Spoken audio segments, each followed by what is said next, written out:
Demain, il va y avoir un moment important puisqu'il y a 2 motions de censure qui sont déposées pour s'opposer, et renverser le gouvernement et donc faire tomber le budget qui est proposé Mmh. par François Bayrou. Et ben moi, jusqu'à demain, je souhaite encore convaincre, y compris celles et ceux qui, pour l'instant, ont dit qu'ils n'avaient pas l'intention de voter la motion de censure, de le faire. Et pour une raison très simple, c'est que ce budget, il va être extrêmement dangereux pour les Françaises et les Français. Je vous donne juste un exemple, parce qu'il y a plein de vices cachés dans ce budget, des sujets dont personne n'a parlé.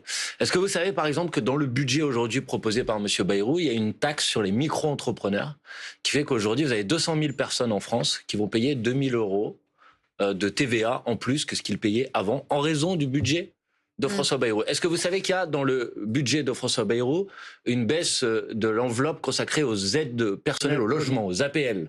Est-ce que vous savez que dans le budget de François Bayrou aujourd'hui, vous avez une remise en cause et une baisse de la prime d'activité? Vous savez, la prime d'activité, c'est ce qui est touché par un certain nombre de salariés qui ont des salaires extrêmement faibles, notamment salaire au SMIC, pour leur permettre de gagner un petit peu plus d'argent. Tout ça, très concrètement, et en plus de toutes les coupes qu'il y a dans les ministères, c'est les conséquences de l'adoption de ce budget. Et donc je pense, pour répondre à votre question, que quand on est membre du Parti socialiste, qu'on a été élu sous l'étiquette du nouveau Front populaire, si on veut être en cohérence, si on veut pas renier et trahir de ce point de vue-là les engagements qu'on a pris devant les électrices et les électeurs, il faut voter la motion de censure.